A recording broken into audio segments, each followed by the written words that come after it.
Hey guys, welcome back. Today we're going to do a hard problem in particle systems. So, chapter 14. The situation is that we have this system of particles A and B, and they are rotating around the center of gravity G. At some point, they cross the y-axis at a height of y naught, which we're given to be, y naught is, I believe, 2 meters. And they're spinning at a rate of 10 radians per second. We're given the masses. The scenario is that they are sliding over a horizontal frictionless surface. And at some point later, the cord, the 600 millimeter cord that's holding them together, breaks. As they're crossing the y-axis, they're moving at a velocity of b naught, which we're given as 1.2 in the I direction, 0.96 in the j direction. And after the break, at some point after the break, ball B is seen to cross the x-axis at b equals 7.5 meters. And A is traveling parallel to the y-axis. In this problem, we are asked to find the velocities and this distance A. So let's get to it. In general, we know that we're going to need to know the RA and RB, and also the linear velocities, right? 10 radians per second does not help us much. So let's start there. So we draw our diagram. In this case, it doesn't, I guess it is a free body diagram of sorts. It's the entire system. So this is A, this is B, and G is here somewhere.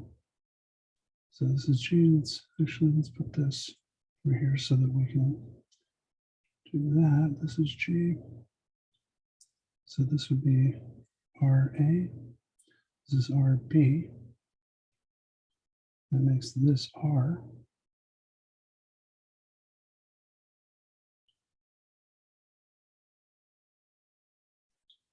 Oops, that went wrong. There we go.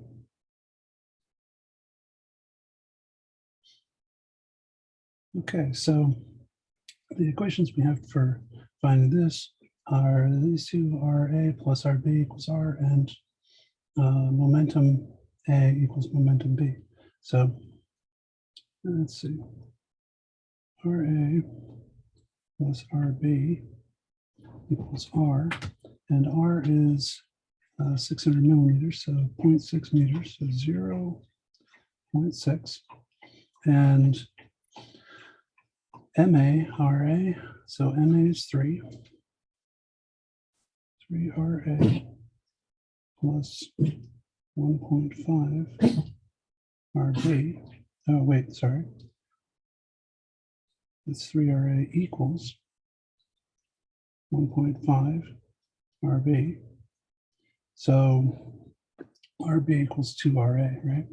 We can just replace that. 2, and this will become a 1. All right, so substituting for here, then we get that 3 RA is equal to 0.6, right? And dividing that necessarily means that RA, let's see, let me put this up here. So RA is be 0.6 divided by 3 is 0.2. And that means that RB is 0.6 minus that, so that is 0.4 meters. And from the definition of the arc length, we know that the arc length S is equal to R theta, right? And so then if theta is an angular velocity, then we take the time derivative of that. That gives us the time derivative of this. This is v. So v equals r times the velocity. So the velocity is 10 rads per second. And so for VA is going to equal RA, so 0.2 times 10, so 2 meters per second, and that means that VB is going to be 4 meters per second. Okay, and this is a long problem, so what I'm going to do is I'm going to put these values under this diagram, and that'll free up some space. So RA is 0.2 meters, RB 0.4,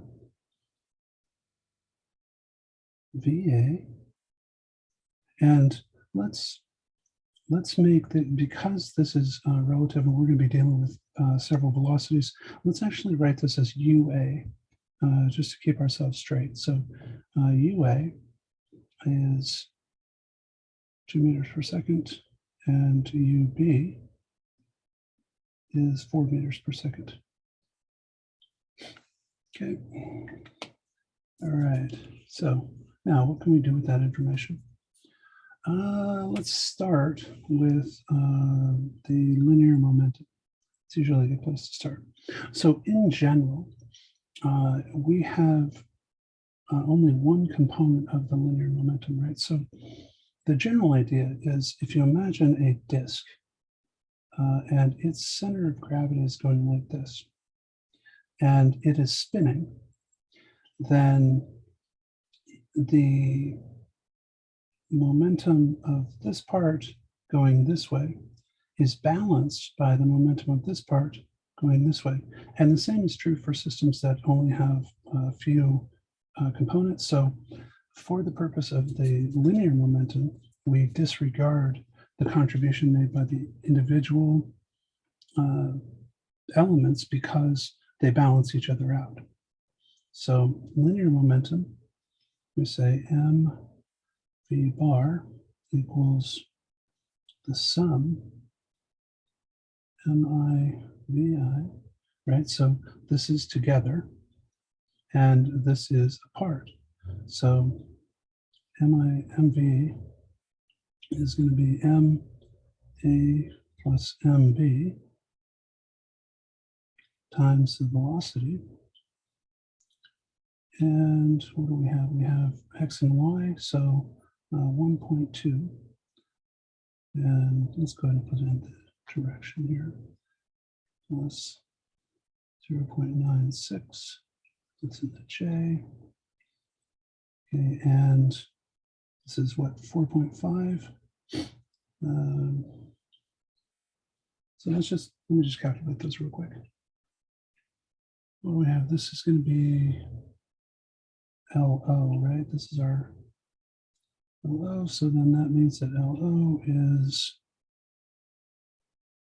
5.4 I plus 4.32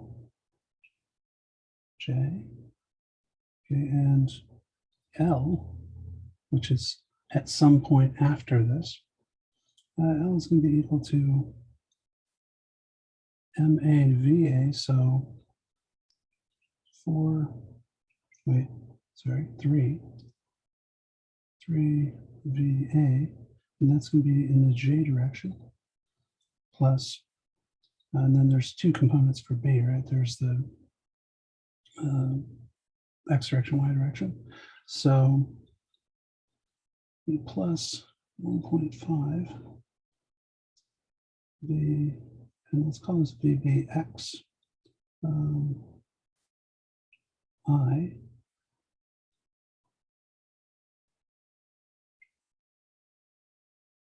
and plus 1.5 VBY, that's in the J direction. So if we divide this by direction, then I is 5.4 is equal to 1.5 VBX, which means that VBX is equal to 3.6. Okay, and I'm going to write this down here. So VBX is equal to 3.6 meters per second. In the y direction, we have 4.32 is equal to 3 BA plus 1.5 VBY. And so we can multiply this times 2/3 to get rid of the variable here. And what we end up with is 2VA plus VBY is equal to 2.88. Okay, all right, cool. That is a relation between the coefficients. So if we can find another equation that has these, then we can substitute one for the other end and solve it. So let's give this a number. Let's call this number 1, and we can reconfigure it however. So notice that if we think of the conservation of energy, then we notice that the kinetic energy of the entire system is described in terms of first its velocity over here, and then these velocities. So that's a good next place to go with this. So let's do this. Let's say the conservation of energy. And I was going to say kinetic energy because that's all we have here. So basically T1 equals T2 because we don't have any V's, right? So what is T1?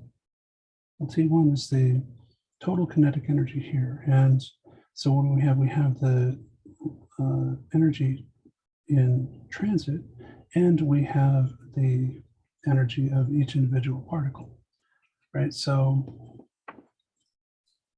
for the entire system, it's going to be, in general, 1/2 mv squared, right?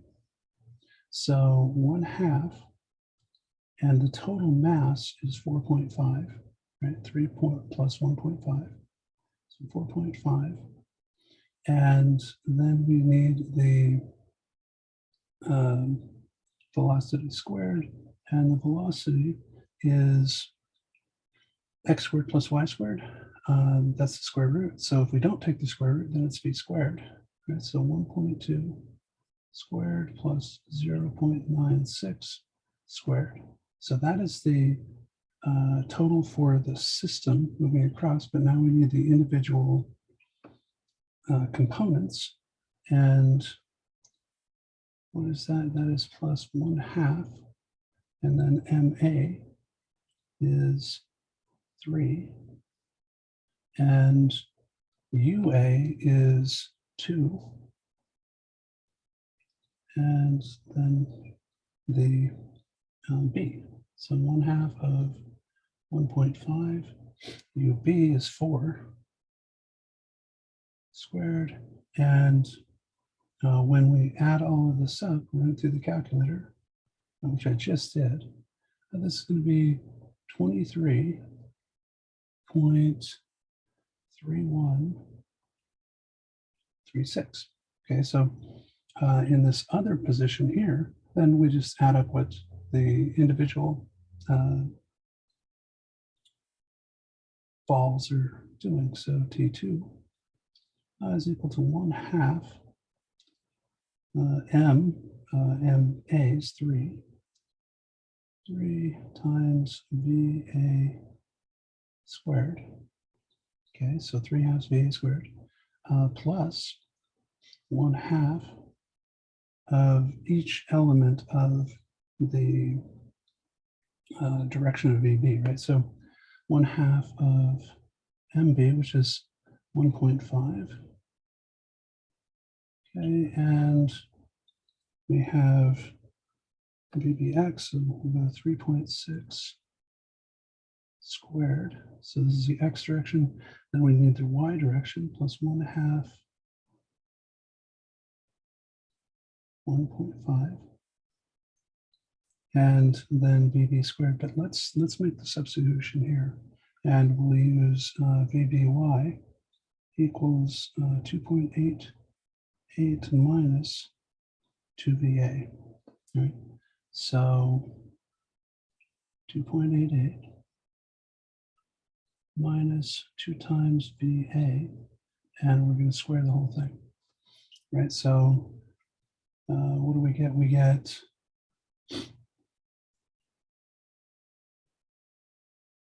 4.5 VA squared minus 8.64 VA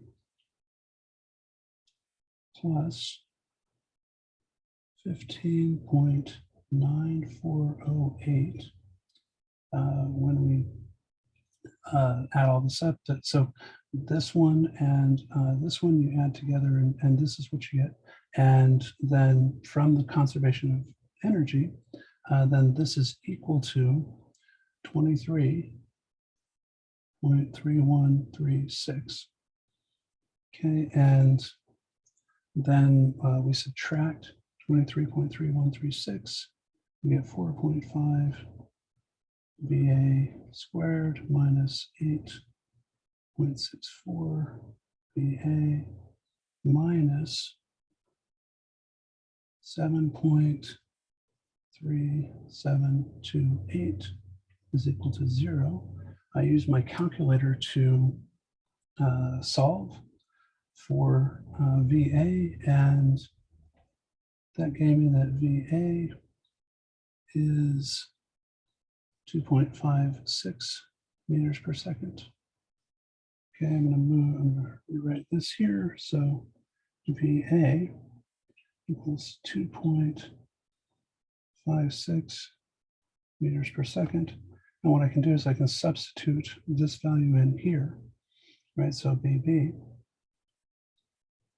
Y equals 2.88 minus 2 times 2.56.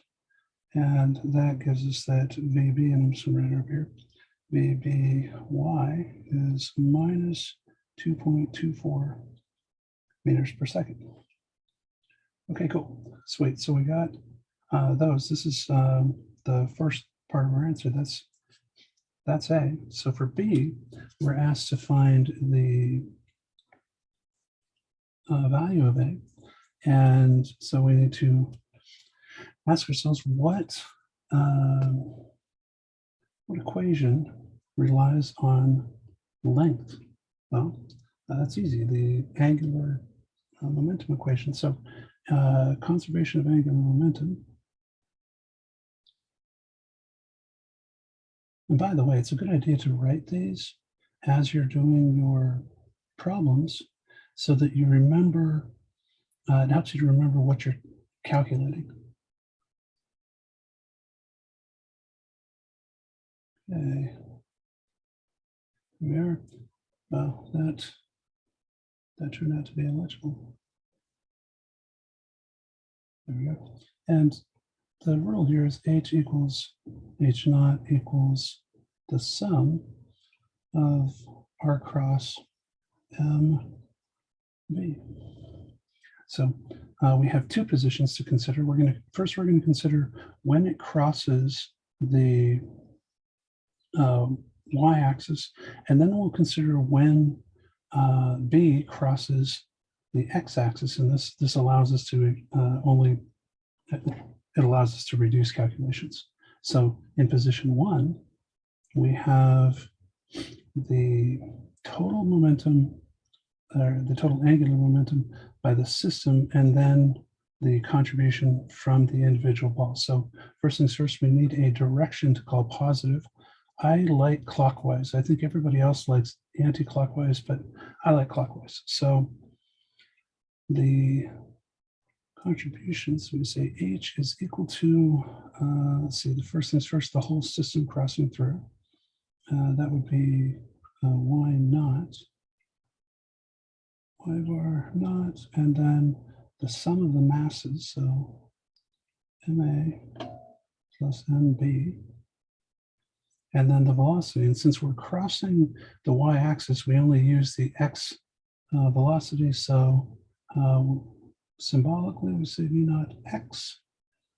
And let's see, there's a bar there. All right, so now we need the individual components. Now remember, the individual components are actually going the other direction. So these are going to be minus signs.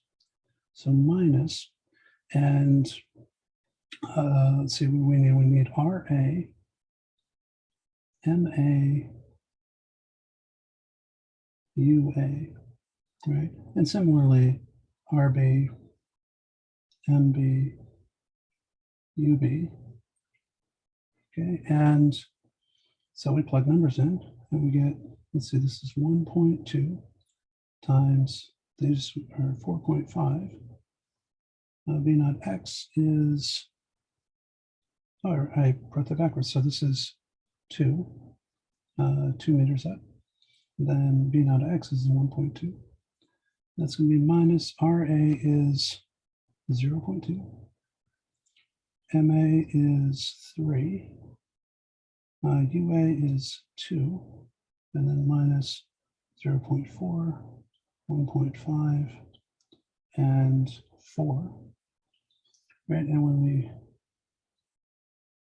add all that up, we get, hang on 1 second, I'm gonna check my notes, make sure I tell you guys the truth. We get that this is 7.2, and this would be newtons per times meters, right? That is the force times distance, that is the momentum. And now H, so this is H naught. H is at some point when B is crossing that. So same thing, same direction. And what do we get? We get a negative contribution from A. So minus, the distance is A, the mass is 3, and then it's VA, so 2.56. Okay, and then the contribution from B is positive. So plus B is 7.5. 7.5. Then the mass of B is 1.5. And the velocity is 2.24. Now notice that in this case, the velocity direction, this negative sign, is accounted for by the convention here. So it's not negative 2.24, it's positive, right? The negative sign here is relative to X and Y, right? So X, and that's a sad line. Y, here we go. So when we add this up, then we get that this is equal to minus 7.68 times A plus 25.2.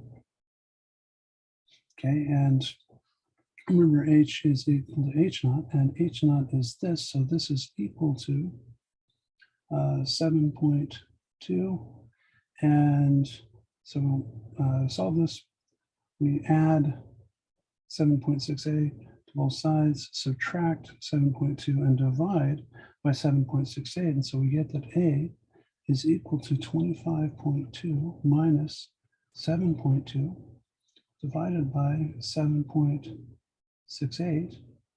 And that gives us that A is equal to 2.344 meters. Okay, and so our velocities are this, and our distance A is this. In the answer key, they combine VB.